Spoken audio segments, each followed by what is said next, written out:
আসসালামু আলাইকুম। আমার ইউটিউব চ্যানেলের পক্ষ থেকে তোমাদের সবাইকে স্বাগতম জানাচ্ছি। আশা করি তোমরা সবাই ভালো আছো। আজ আমি তোমাদের সামনে এইচএসসি 25 এর বায়োলজি প্রথম পত্রের সিকিউ সাজেশন নিয়ে এসেছি।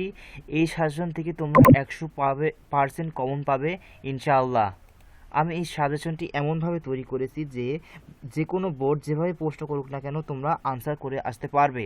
2016 সাল থেকে 2024 সাল পর্যন্ত যত বায়োলজি কোশ্চেন আসছে সেই কোশ্চেন অ্যানালাইসিস করে আমি তোমাদের সাজেশনটি বানিয়েছি, যার কারণে তোমরা পরীক্ষাতে কমন পাবে 100%।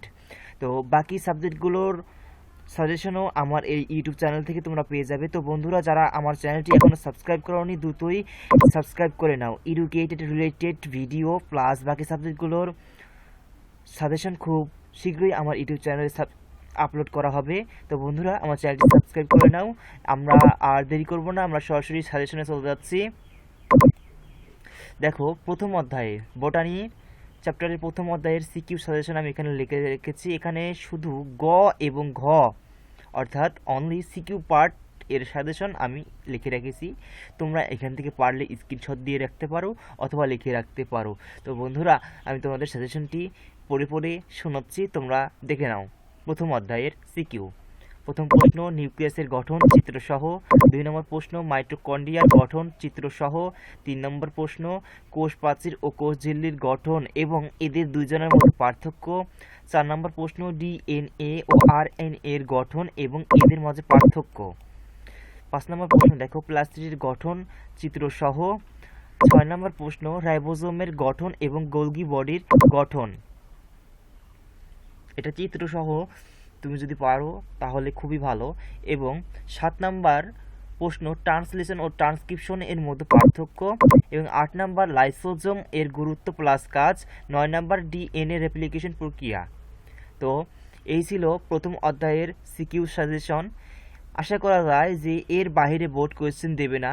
তোমরা যদি খুব ভালোভাবে এই প্রশ্নগুলো আয়ত্ত করতে পারো তাহলে প্রথম অধ্যায় থেকে যে প্রশ্নই সিকিউ করুক না কেন তোমরা খুব ভালোভাবে আনসার করতে পারবে। দেখো, দ্বিতীয় অধ্যায়ের সাজেশন আমি এখানে দেবো তোমাদের। দ্বিতীয় অধ্যায় থেকে একটা প্রশ্ন আসেই, আর কিছু প্রশ্ন পড়লেই দ্বিতীয় অধ্যায় থেকে 100% কমন পাওয়া যায়। তো দ্বিতীয় অধ্যায়ের সাজেশনগুলো আমরা দেখিনি। দেখো, প্রথম নম্বর হচ্ছে মাইটোসিস, কোষ বিভাজনের পর্যায়গুলো চিত্রসহ। 2 নাম্বার হলো মাইটোসিস ও মিওসিস পরস্পরের উপর নির্ভরশীল আর এদের মাঝে পার্থক্য এবং এদের গুরুত্ব। 3 নম্বর প্রশ্ন, ক্রসিং ওভার প্রক্রিয়া এবং এর গুরুত্ব। 4 নম্বর প্রশ্ন, মিওসিস 2 কোষ বিভাজনের 4টি দশার বিবরণ। এটা চিত্রসহ মুখস্থ করতে পারলে অনেক ভালো হয়। 5 নাম্বার, অনিয়ন্ত্রিত মাইটোসিসের ফলে যা ঘটতে পারে। এই 5টা প্রশ্ন যদি তোমরা বই থেকে অথবা গাইড থেকে পড়ে নাও তাহলে দ্বিতীয় অধ্যায় থেকে যে প্রশ্নই আসবে তোমরা খুব সহজেই আনসার করতে পারবে।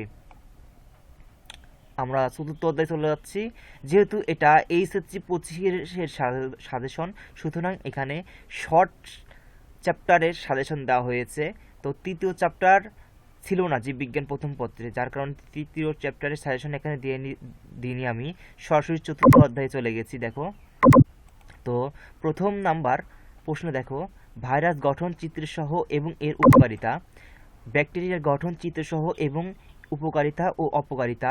3 নম্বর হচ্ছে ডেঙ্গু জ্বরের কারণ ও লক্ষণ এবং এর প্রতিরোধ করার উপায়। 4 নম্বর হচ্ছে ম্যালেরিয়া রোগের কারণ, লক্ষণ ও লক্ষণ। 5 নম্বর হচ্ছে ব্যাকটেরিয়া ফাজের সংখ্যা বৃদ্ধির ধাপগুলো চিত্রসহ, অর্থাৎ লাইটিক চক্র চিত্রসহ তোমরা পড়ে নিবা। 6 নম্বর দেখো, ব্যাকটেরিয়ার প্রজননের দ্বিবিভাজন প্রক্রিয়া এবং ব্যাকটেরিয়ার বৃদ্ধির সমূহের পদ্ধতি সমূহ বর্ণনা করতে হবে এই প্রশ্ন। 7 নম্বর হচ্ছে এরিথ্রোসাইটিক সাইজোগনি ধাপ এর ক্ষতিকর প্রভাব। 8 নম্বর হচ্ছে ভাইরাস এবং ব্যাকটেরিয়ার মধ্যে পার্থক্য। 9 নম্বর হচ্ছে টিটুফাজ এর গঠন চিত্রসহ। দেখো যে 4 নম্বরে মোট প্রশ্ন দেওয়া হয়েছে 9টি। এই 9টি প্রশ্ন যদি তোমরা পড়ে যেতে পারো তাহলে চতুর্থ অধ্যায়ের সকল সিকিউ তোমরা খুব সহজে আনসার করতে পারবে। আর চতুর্থ অধ্যায় থেকে সাধারণত 2টা সিকিউ প্রশ্ন হয়ে থাকে। তো 2টা আসলে 2টারই আনসার এই 9টা প্রশ্নের মধ্যে থেকেই তোমরা পেয়ে যাবে। দেখো, এখন আমি সপ্তম অধ্যায়ে সিকিউ সাজেশন তোমাদের দেব।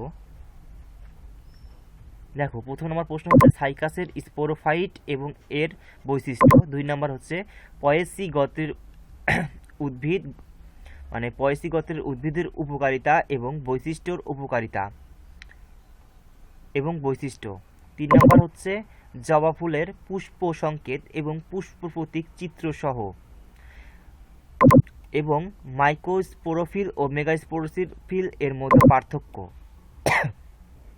4 নম্বর দেখো, সাইকাসের পুং প্রজনন তন্ত্রের গঠন চিত্রসহ এবং সাইকাসের মূলের গঠন। 5 নম্বর প্রশ্ন দেখো, আবৃতি ও নগ্নবীজী উদ্ভিদের মধ্যে পার্থক্য এবং এদের বৈশিষ্ট্য।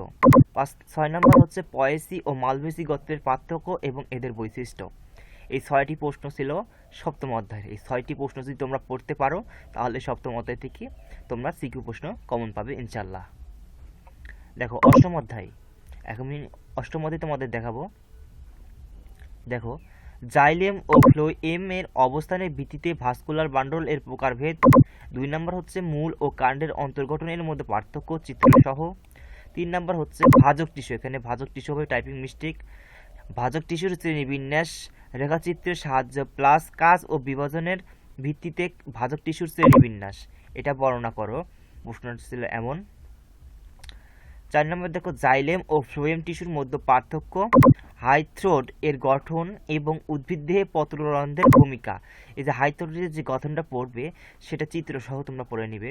6 নম্বর দেখো, একবীজপত্রী উদ্ভিদের মূল ও কাণ্ডের অন্তর্গঠনের বৈশিষ্ট্য। 7 নম্বর হচ্ছে ভাজক ও স্থায়ী টিস্যুর বৈশিষ্ট্য এবং এদের মধ্যে পার্থক্য। এই 7টা যদি প্রশ্ন তোমরা পড়ে যেতে পারো তাহলে 8 নম্বর অধ্যায় থেকে যে প্রশ্নই তোমাদের দেওয়া হোক না কেন সিকিউ এর জন্য সেটা খুব তাড়াতাড়ি খুব ভালোভাবে আনসার করতে পারবে যদি এই 7টা প্রশ্ন তোমাদের আয়ত্তে থাকে। আমরা দেখো এখন পরবর্তী প্রশ্নে চলে যাব। পরবর্তী প্রশ্ন হচ্ছে নবম অধ্যায়ের। নবম অধ্যায়ের প্রথম নম্বর প্রশ্ন হচ্ছে সালোক সংশ্লেষণ ও শ্বসনের মধ্যে পার্থক্য। 2 নম্বর হচ্ছে সালোক সংশ্লেষণে আলো ও ক্লোরোফিলের ভূমিকা। 3 নম্বর হচ্ছে কেলভিন চক্র রেখাচিত্রের মাধ্যমে উপস্থাপন। 4 নম্বর হচ্ছে অবাত ও সবাত শোষণের ক্ষেত্রে শক্তি উৎপাদন ভিন্ন হয় কেন, ব্যাখ্যা করো। 5 নম্বর হচ্ছে গ্লুকোজ তৈরির প্রক্রিয়া অর্থাৎ C4 প্রক্রিয়া ব্যাখ্যা চিত্রসহ। 6 নম্বর হচ্ছে পানিপত্র রন্ধ্রের চিত্র। 7 নম্বর হচ্ছে পত্ররন্ধ্র গুরুত্বপূর্ণ শারীরবৃত্তীয় কাজে সাহায্য করে, এটি বর্ণনা করো। 8 নম্বর হচ্ছে গ্লাইকোলাইসিস প্রক্রিয়া চিত্রসহ বর্ণনা। 9 নম্বর হচ্ছে শ্বসন ও সালোক সংশ্লেষণের মধ্যে কোনটি মানব জীবনে গুরুত্বপূর্ণ ভূমিকা পালন করে। 10 নম্বর হচ্ছে C3 ও C4 এর মধ্যে কোনটি উৎপাদন ক্ষমতা বেশি প্লাস C4 উদ্ভিদ চক্রের গুরুত্ব প্লাস পার্থক্য। সক্রিয় শোষণ ও নিষ্ক্রিয় শোষণের মাঝে পার্থক্য। 11 নম্বর। তো এই যে নবম অধ্যায় দেখছো তোমরা, এই নবম অধ্যায় থেকে ভাগ্যে থাকলে 2টি প্রশ্ন আসতে পারে। তো বন্ধুরা, যদি এই 11টি প্রশ্ন তোমরা বই থেকে অথবা অন্য কোনো নোট থেকে খুব যত্ন সহকারে পড়তে পারো তাহলে এই পরীক্ষাতে তোমরা 100-এ 100% কমন পাবে। নবম অধ্যায় থেকে প্রশ্ন যেভাবে করা হোক না কেন তোমরা যদি এই 9টা প্রশ্নের আনসার আয়ত্ত করতে পারো তাহলে খুব সহজেই আনসার করতে পারবে। এখন তোমাদের বাকি ছিল হচ্ছে একাদশ অধ্যায়ের জীব প্রযুক্তি। তো বন্ধুরা, এখন আমি তোমাদের কিছু নমুনা প্রশ্ন দেখিয়ে দেখব জীব প্রযুক্তির। এই নমুনা প্রশ্ন যদি তোমরা পড়ে যেতে পারো তাহলে তোমাদের 100% কমন পাবে পরীক্ষাতে ইনশাল্লাহ। দেখো, প্রথম নম্বর প্রশ্ন যে বর্তমানে একটি উন্নত প্রযুক্তি ব্যবহারের মাধ্যমে ইনসুলিন উৎপাদন প্রক্রিয়া খুব সহজতর হয়েছে, আবার মাইক্রো প্রোপাগেশন পদ্ধতিতে ফসল উৎপাদন বিপ্লব ঘটিয়েছে। প্রশ্ন দেখো, ঘ নাম্বার, উদ্দীপকে উল্লিখিত প্রথম অংশে যে প্রযুক্তি উল্লেখ করা হয়েছে তা ব্যাখ্যা করো। ঘ নাম্বার হচ্ছে উদ্দীপকের দ্বিতীয় অংশের কার্যক্রমটি কৃষিক্ষেত্রে বিপ্লব ঘটিয়েছে, বিশ্লেষণ করো। এটা হচ্ছে ঢাকা বোর্ডের প্রশ্ন। তো এই প্রশ্নটি খুবই গুরুত্বপূর্ণ, তোমরা পড়ে যাবে। নমুনা প্রশ্ন 2। নমুনা প্রশ্ন 2 দেখো, রাজশাহী বোর্ড 2023 সালের। তো নমুনাটি দেখতেই পাচ্ছ যে এই নমুনা প্রশ্ন তোমরা চাইলে স্ক্রিনশট দিয়ে রাখতে পারো। এই প্রশ্নটি তোমরা পড়ে নেবে। আমরা পরবর্তী নমুনা প্রশ্ন চলে যাচ্ছি।